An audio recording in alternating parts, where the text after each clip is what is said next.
সবগুলো লেজিট, বৈধ, কিন্তু তার সমস্যা হলো সে আর্টিকুলেট করতে পারে না যে সেনাবাহিনীর একটা অংশ যে কোনোভাবে ক্ষমতায় যেতে চায় বা ক্ষমতা গ্রহণ করতে চায় বা জরুরি অবস্থা জারি করতে চায়, সুতরাং দ্রুত নির্বাচন না হলে জাতি ক্রাইসিসে পড়বে।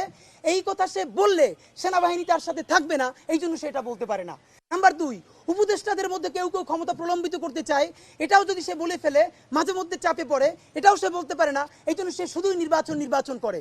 তো নির্বাচন করাটা তো সমস্যা না। বিএনপির প্রতি আমাদের প্রথম আক্ষেপ হলো আপনারা কেন জুলাইয়ের রাজনীতিটা করলেন না বলেন? আপনাদেরই তো উচিত ছিল জুলাইয়ের রাজনীতি করা। এনসিপিকে আমরা পরে ধরবো। আপনারা যতবার নির্বাচনের কথা বলেছেন আমরা প্রত্যাশা করেছি আপনারা প্রতিবার আগে বলবেন বিচার করতে হবে, সংস্কার করতে হবে, নির্বাচন দিতে হবে।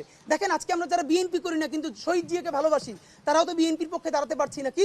তারা সংস্কার এবং বিচারের কথা না বলে শুধুই নির্বাচনের কথা বলছে, আমরা তার পক্ষে কিভাবে দাঁড়াবো? সুতরাং বিএনপির উচিত ছিল এই জুলাইয়ের সমস্ত আন্দোলনের স্টেক নেওয়া। তার কথা বলা উচিত ছিল যে অতি দ্রুত জুলাই ঘোষণাপত্র দিতে হবে। এই যে বিএনপি যমুনার সামনে অবরোধ করলো, শাহবাগ অবরোধ করলো, এই অবরোধে আমরা অংশ নিতে পারতাম। আজকে বিএনপি বলুক জুলাই ঘোষণাপত্রের জন্য ঢাকাকে অচল করে দেওয়া হবে, দেখেন আমরা লাখ লাখ মানুষ অংশগ্রহণ করব। বিএনপি জুলাই ঘোষণাপত্র নিয়ে অবরোধ করছে না, বিএনপি সংস্কার নিয়ে অবরোধ করছে না, বিএনপি বিচার নিয়ে অবরোধ করছে না। যখন সে শুধুই নির্বাচন নিয়ে কথা বলবে তখন তো আমরা এটাকে ফিল করি দিল্লির ছকে সে পা দিয়েছে এবং তাকে দিতে হয়েছে। প্রশ্ন হলো বিএনপি এটা বোঝা সত্ত্বেও সে কেন এটা বলে? কারণ দুইটা, তার দুটো দগদগে স্মৃতি আছে। বিএনপির প্রথম দগদগে স্মৃতি তার ১/১১ স্মৃতি। সে ২০০৬-এর পর সেনাবাহিনীর কথা মতো চলে নাই, সেনাবাহিনীর বিরুদ্ধে কথা বলেছে এবং সেই সেনাবাহিনী 111 করে বিএনপিকে মাইনাস করে আওয়ামী লীগকে শুধু ক্ষমতায় আনে নাই, বাংলাদেশকে ধ্বংস করে ফেলেছে। সুতরাং এবার বিএনপি সেনাবাহিনীর বিরুদ্ধে যেতে চায় না কোনোভাবে। সব জানে সেনাবাহিনী কি করবে, কিন্তু সে যেতে চায় না কারণ তার দগদগে স্মৃতি আছে ১/১১। নাম্বার 2, আজকে যদি বিএনপি বলে যে না আমরা জনগণের পক্ষে থাকবো, সেনাবাহিনীর পক্ষে যাব না, তাহলে এনসিপি যদি কালকে গিয়ে সেনাবাহিনীর ফাঁদে পা দেয়, যদি পরশু জামাত ইসলামী গিয়ে পা দেয়, তো কেউ না কেউ সেনাবাহিনীর সুবিধাটা তো নিবে। তাহলে বিএনপি কেন এই চান্স মিস করবে, সেই ঝুঁকিটা নিবে? এইটা বিএনপির পক্ষে আমরা বলছি। কিন্তু মূল সমস্যা হলো বিএনপি আরেকটা কথা বলছে, ছাত্রদের পদত্যাগ করানো। আপনারা জানেন এই যে ছাত্র উপদেষ্টা 2 জন, এদের ব্যাপারে আপনাদের সামনেই আমরা অসংখ্যবার সমালোচনা করেছি না? তাদেরকে পদত্যাগ করতে বলেছি না? জুলাইয়ের ছাত্র মানেই শুধু এনসিপির 2 জন ছাত্র না, ছাত্র মানে ছাত্র দলও। জুলাইয়ের ছাত্র মানে ছাত্র শিবিরও। জুলাইয়ের ছাত্র মানে বাংলাদেশের আপামর ছাত্র জনতা। এনসিপি এটা কুক্ষিগত করেছে। কিন্তু একটা কথা আপনাদেরকে বলি, বিএনপি যে বলছে এই 2 জন এনসিপির প্রতিনিধি, আমরা জানি মাহফুজ আলম এবং আসিফ মাহমুদ, এই দুজনের কিন্তু অফিসিয়ালি এনসিপির এখনো কোনো কানেকশন নাই। তাহলে তো আমরাও বলতে হয় এই উপদেষ্টাদের মধ্যে মিনিমাম 4 জন আছে যারা বিএনপির প্রার্থী, এই বিএনপির মনোনীত। এবং এর মধ্যে এমন একজন উপদেষ্টা আছে তিনি সুটকেস গুছিয়ে বসে আছেন কোন সময় ডক্টর ইউনূস ক্ষমতা ছাড়বেন এবং তিনি প্রধান উপদেষ্টা হবেন। এবং বিএনপি যেদিন ক্যাবিনেট যাবে, সরকার গঠন করবে, সেইখানে তিনি আবার গুরুত্বপূর্ণ একটা মন্ত্রী, এরকম লোক তো আছে। এই যে ছাত্র উপদেষ্টাদেরকে পদত্যাগ করাতে চান, ছাত্র উপদেষ্টারা পদত্যাগ করলে এই সরকারের আর 1 সেকেন্ডও কোনো বৈধতা নাই। এই সরকারের একমাত্র বৈধতা তাদের সাথে ছাত্ররা আছে।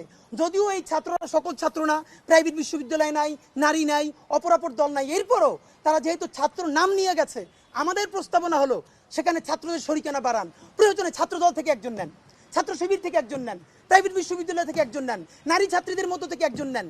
আপনি ছাত্র বাড়ান, কিন্তু আপনি ছাত্রদেরকে পদত্যাগ করতে বলেন কেন? তাহলে এই সরকারের বৈধতা কি?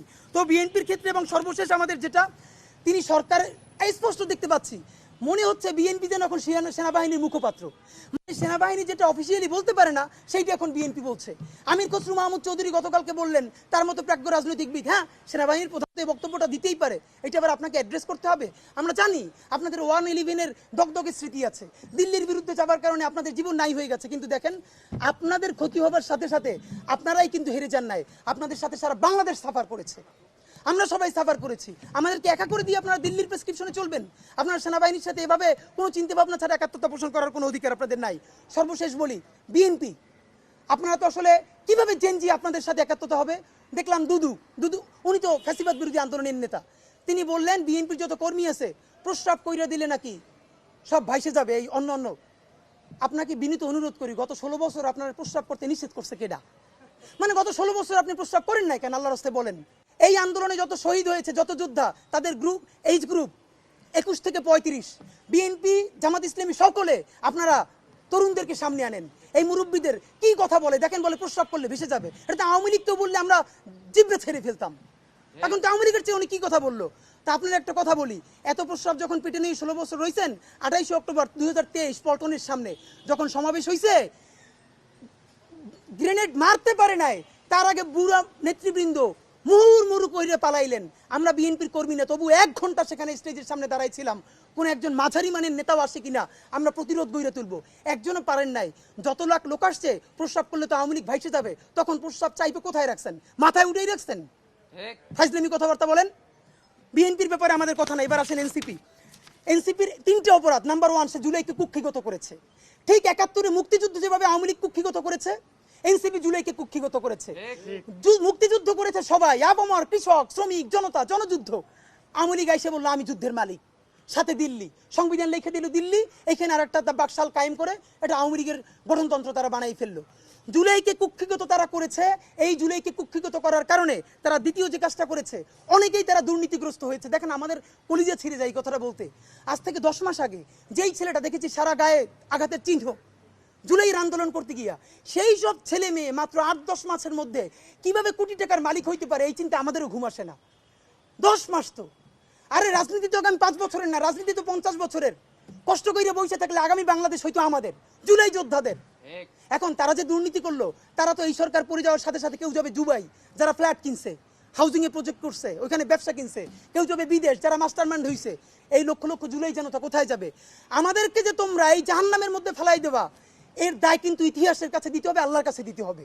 নাম্বার 2, আপনাদেরকে বলতে চাই, এই ঐক্য প্রথমত বিনষ্ট করেছে এনসিপি।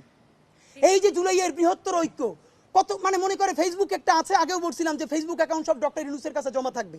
মন চাইলে এই পোস্ট দেয়, আধা ঘন্টা পর ডিলিট দেয়, এরপর 3 ঘন্টা পর হিসাবে দুঃখ প্রকাশ করে। ভাই, এটা কি বাচ্চা কাচ্চাদের ওই হান্ডি পাতিল খেলা যে ঠিক আছে খেলবো না, হারাই ফেরত দাও, একটু পরে এসে আবার ঠিক আছে খেলা শুরু করি? বাবা, তুমি যদি ইমোশনাল হও, তোমার যদি কবি সাহিত্যিক আর্টিস্টিক সেন্সটা বেশি থাকে, তুমি যদি অভিমানী বালক হও, তাহলে তুমি নাটক করবা, সিনেমা করবা, থিয়েটার করবা, আর্ট কালচার করবা। তোমার উপদেষ্টা হওয়ার মতো সিরিয়াস দায়িত্ব কে নিতে বলছে? আমরা যখন এটা সমালোচনা করলাম, তাদের ভাই বন্ধুরা আমাদেরকে কেমত করে সমালোচনা করলো, তখন বললাম ভাই, তিনি বিদেশ চলে যাবেন, যেই সব ছেলে মেয়েরা তোমরা দেশে আসো, তোমরা দেশে থাকবা, তোমাদেরকে মানুষ ভালোবাসে। ভাইয়ের রাজনীতি কইরা জনগণের বিরুদ্ধে যাইও না, জনগণের বিপক্ষে গিয়ে ভাইয়ের রাজনীতি করলা। এখন তোমার ভাই তো তওবা করছে, তোমরা তওবা করবা কার কাছে? এই জন্য ইনসাফের উপরে থাকেন, নিজের বিবেকের উপরে থাকেন, বিবেক কোনোদিন বর্গা দিয়েন না। এবং সর্বশেষ, এই যে নিজেদের ক্ষমতাকে কুক্ষিগত করার জন্য বৈষম্য বিরোধী ছাত্র আন্দোলন, সারা বাংলাদেশের যে ফোর্স ছিল সেটাকে নাই করে দেওয়া হলো। এই যে আপনার আজকে এনসিপি, তারা যদি বৈষম্য বিরোধী ছাত্র আন্দোলনটাকে আরো 6 মাসও টিকিয়ে রাখতো, এই বৈশার পক্ষে দাঁড়াই আমরা আওয়ামী লীগ নিষিদ্ধ করতে পারতাম, জুলাইয়ের ঘোষণাপত্র দিতে পারতাম। কারণ এখানে ছাত্র দল ছিল, শিবির ছিল, সবাই মিলে ছিল। তো নিজের ক্ষমতাকে কুক্ষিগত করার জন্য কি করলা? কতক্ষণ শাহবাগের পক্ষে গেলা, বিপক্ষে গেলা, জামাত, হেফাজত, ইসলামপন্থীদের গাইলেইলা, আবার সরি বললা। দেখেন কি আফসোস, আজ থেকে 4 মাস আগে তাদের কি ক্রেজ ছিল, এখন তারা পোস্ত দূরের কথা রাস্তায় এসে দাঁড়াইলে অর্গানিক 100 লোক পায় না।